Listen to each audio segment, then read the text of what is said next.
Viola Bennet. Chapter 11. Summit of Kilimanjaro. Joyful moments are always fleeting. As summer in Tanzania neared its end, a quiet melancholy settled over Viola and Leo. The golden light that once promised endless days now carried a tint of farewell. For Viola, leaving meant more than parting with the land. It meant saying goodbye to someone who had changed her world. Every experience here instantly became a treasured memory they knew they would never perfectly recapture.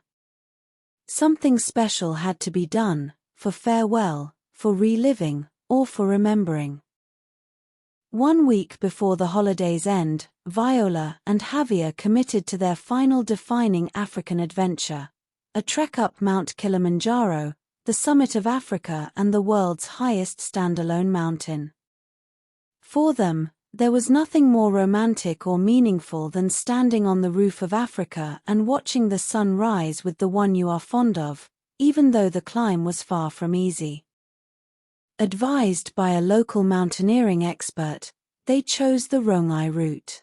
It was known for its moderate difficulty, fewer crowds, abundant wildlife and diverse scenery, a perfect blend of challenge and beauty. On the early morning of the first challenging day, following their guide Ch11, a lean Tanzanian man with a warm smile, Viola and Javier took their first momentous steps onto the trail.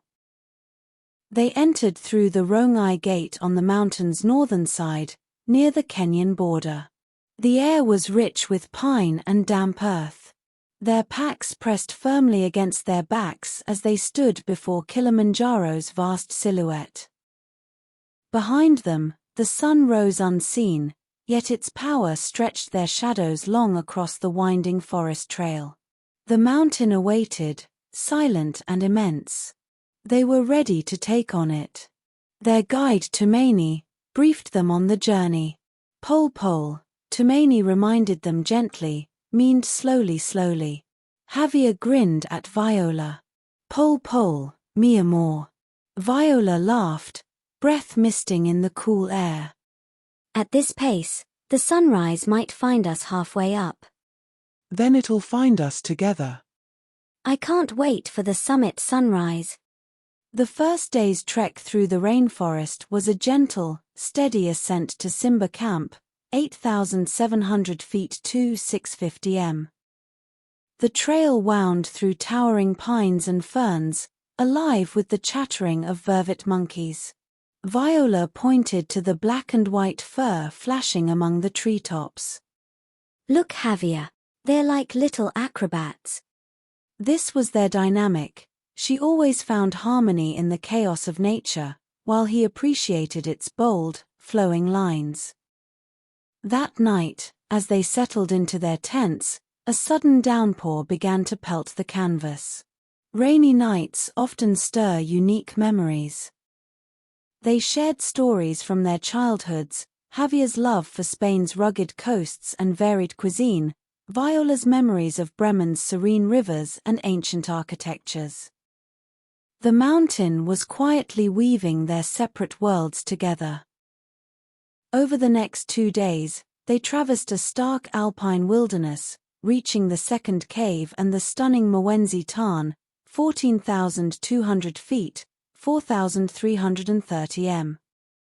The landscape shifted to rolling heather moorlands, from which Kibo Peak loomed majestically in the distance. Below the jagged dramatic spires of Mwenzi Peak, the Tarn, a pristine emerald lake, was a sight of silent spectacular beauty. Javier, brimming with restless energy, often set a fast pace, but Viola's measured, deliberate steps kept him anchored. Noticing his breathing growing shallow at the higher elevation, she gently repeated the guide's advice. Pole, she reminded him. Their first true mental test came. During their acclimatization hike, a dense swirling fog rolled in without warning, swallowing the trail. The world shrank to the beam of Ch11's headlamp. Viola's chest tightened, her breathing uneven in the thin air. Fear rose like static under her skin. Are we lost? Don't worry, Ch11 knows every stone. Javier said, gripping her hand. Yet even his voice trembled slightly, the first crack in his easy confidence. Then the hike to Kibo Hut appeared deceptively flat, yet proved relentlessly grueling. It crossed the alpine desert, and the fog clung to them like a shroud. Viola's head began to throb, a concerning sign of altitude sickness. Noticing her slowing pace, Javier took her day pack despite her protests. Less weight will help you adapt, he said, his tone firm yet gentle. Ch11 checked her oxygen levels. They were stable enough to proceed. Finally, following Ch11's ghostly silhouette through the swirling mist, they reached the hut.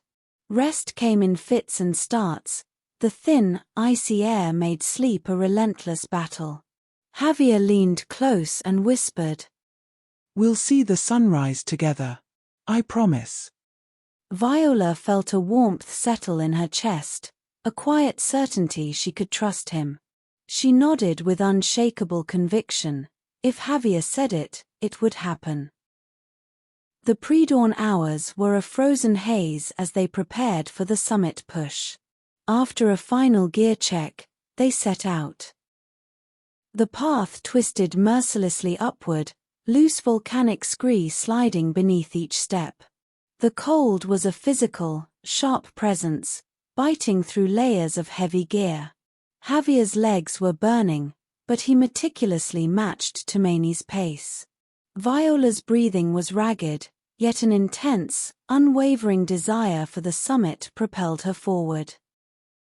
Reaching Gilman's Point, 18,652 feet 685 m, Viola stumbled, her vision blurring at the edges. Javier caught her, his arms immediately enclosing her in a firm embrace. He spoke in a low tender voice. "Vorsicht mein Schatz," he murmured, "Careful my treasure." The unexpected German startled her. Her breath caught, not only from the altitude. You've been learning German? "Only some simple words, for you," he replied, his eyes glowing fixed on her. Whether from the altitude or the overwhelming surge of emotion, Viola was suddenly overcome by a wave of dizziness. Ch11, seeing her distress, checked her blood oxygen. The reading dipped below 90, signaling an immediate need for supplemental oxygen. They found a small shelter, and Viola rested, head against Javier's chest, breathing deeply from the mask. She felt apologetic for the delay, but Javier waved it off. "This is part of the climb for almost everyone. Trust me, we will make it." Nestled safely in his embrace, she felt a profound peace, her ragged breath slowing despite her weakness. Javier held her close, a powerful protective love emanating from every firm embrace. At that moment, they were more than friends, they were two halves of a whole, united by the immense task and their deepening bond. After an intense half-hour, Viola's color slowly returned, and with it a steadier breath. When she nodded for truly ready, they resumed the ascent, their hands linked more out of reassurance than balance. The air grew thinner with every step, turning their progress into a slow, deliberate rhythm. The world around them had quieted into the deep stillness that comes just before dawn. The darkness wasn't hostile anymore, it felt expectant, as though the mountain itself were holding its breath. A faint band of silver began to smudge the horizon, giving them something to walk toward. They pushed up the final stretch in silence, not from exhaustion alone but from a shared fragile awe. The slope eased beneath their boots, the wind softened and suddenly the summit marker emerged from the dimness, closer than either had dared hope. And then it happened. Just as they stepped onto Uhuru Peak, a blade of gold broke cleanly over the horizon. Light spilled across the glacier, turning the ice into sheets of fire and crystal. After the long night, after the stuttering climb and the moment they feared they might have to turn back, the sunrise felt not just a view but a prize. The summit opened before them in a breathtaking crystalline sweep of icy magic. Golden light poured over the peak, washing everything in a quiet, majestic brilliance. Below them, the African plains stretched out in a shimmering gilded tapestry. Tears welled in Viola's eyes, not from the cold, but from the sheer, overwhelming magnificence of the moment they now shared. Javier pulled her into a fierce, exultant hug. Their breath plumed white in the frigid air. We did it, my dear. We finally did it. He rasped, voice thick with emotion. Viola nodded, a sob trembling loose in her throat. The summit sunrise, Javier. It's impossibly beautiful, it's breathtaking. She exhaled a trembling breath. Whispered. Javier tightened his hold, drawing her a little closer. Nothing could ever compare. He lowered his forehead to hers, and for a moment they simply breathed together, laughing and crying all at once, their joy echoing in the thin morning air. Tumaini stepped back and snapped a photo, two silhouettes locked in an embrace against the blinding gold, a moment sealed in ice and light. For a long heartbeat, none of them moved. The wind whispered around them. Still held close against him, Viola gazed out with Javier at the vast sea of clouds spilling around the mountain, the sun gilding every crest and curve. Something in their chests seemed to expand with the light, as if the world had opened just a little wider for them. I suppose we really do have to go down now, Tumaini said to them. Viola looked back at the summit marker, at the sun climbing higher. I'm not ready to leave. No one ever is. Javier squeezed her hand. Then they exhaled, a long reluctant breath. Only then did they turn away and begin the descent. The path descent toward Harombo camp unfolded in a bittersweet rhythm, every aching step a reminder of how high they had stood. Their legs trembled, not only from the steep rocky slope but from the afterglow still humming through their bodies. As they followed the meringue route downward, the world softened around them, glacier giving way to barren scree, then to mist-laden rainforest alive with birdsong. Javier glanced over with a tired grin. Feels unreal, doesn't it? Like waking from a dream I'm not ready to forget. By the time night fell, the biting alpine chill at Harombo Camp, 12,205 feet 720 m, was slowly being tamed by the warmth of a small campfire. Despite the surrounding noise of other tired, exhilarated climbers, Javier and Viola found a quiet corner. The powerful emotion of their shared ordeal and the victory of the summit enveloped them in a radiating heat. Yet beneath this warmth ran the chill of parting, casting a cold shadow over their joy. Viola retrieved her ukulele. The small wooden instrument felt heavier than ever, a vessel brimming with the sorrow of the impending farewell. Tumaini lit a small fire, the flames licking cheerfully at the wood, casting a soft flickering glow that both comforted and magnified their melancholy. The fire cracked softly. Viola's ukulele hummed a fragile tune, half lullaby, half farewell. She tried to wrap the rising sadness in music, but the effort only made the sorrow deeper. Javier opened his sketchbook, his charcoal moving swiftly across the coarse paper in quiet rhythm with her music. He wasn't merely drawing, he was capturing, the firelight dancing on her profile, the slight thoughtful melancholy in her eyes, and the soft contour of her form framed by the warm orange light. I need to capture this moment. The fire, the stars, and you. He murmured, his voice deep and steady with an artist's focus. She watched him, cheeks resting in her palm, a sweet contented smile blooming on her face. The air was still except for the crackle of the fire and the slow hum of her tune. For a long moment, neither spoke. The silence was tender, heavy with something unnamed. Javier looked up from his sketch, meeting her gaze. There was warmth there, gentle, unguarded, and it stirred something deep within him. He felt the weight of all their days together on the mountain, the laughter, the exhaustion, the joy of success, the quiet dawns when she handed him coffee with sleepy eyes, the weakness and courage when she leaned in his arm. You know, I think you draw in your own way. You capture what you see with lines, with light and feelings. Viola said softly, breaking the silence. He smiled faintly, but his chest tightened by the feeling of being understood. If only this night could last. The thought hit him like a spark, small then burning fast. Viola. He began, his voice lower now, carrying a tremor of something more than fondness.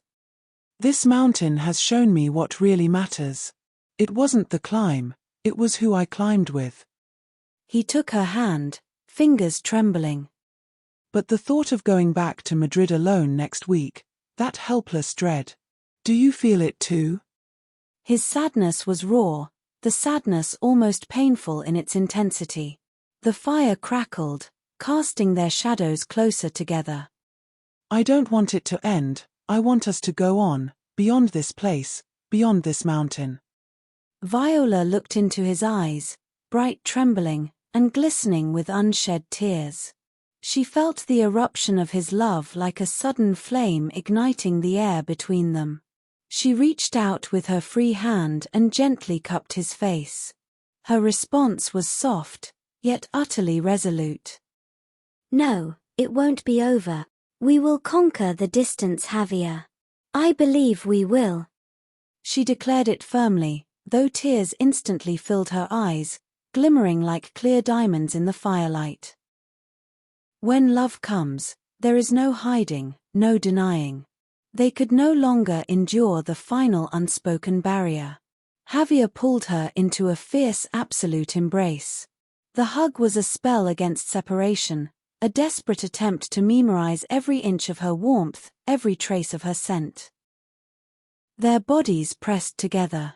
Viola felt his heart's frantic rhythm against her chest, a wild burning tempo that set her own blood aflame. In the glow of the flames, they felt consumed, radiating a deep intense heat from the inside out. Javier framed her face with his hands, his thumbs gently touching her cheek. His eyes searched hers with raw intensity. He lifted his gaze to the infinite night above. The same sky over Bremen, over Madrid. Promise me, we'll look at it and think of this moment. Viola nodded, tears glinting in the firelight. Their foreheads met, breath mingling. A powerful moisture glistened in his own eyes. He leaned in, his breath coming in short, quick bursts, every word a vow. Viola, I love you. You've stolen both my heart and my soul. Viola gazed back, the naked declaration of his love shaking her to her core. Her own eyes were wet. She whispered her reply. I love you too. And I didn't steal them, I'll keep them safe always. After the last word left her lips, Javier kissed her. It wasn't a hesitant kiss but an explosion, a release of every longing, every silent tension, every desperate refusal to say goodbye. His mouth was dominant yet tender over hers, his tongue slipping in, avidly tasting her sweetness. Viola clutched his neck, her body arching to meet him.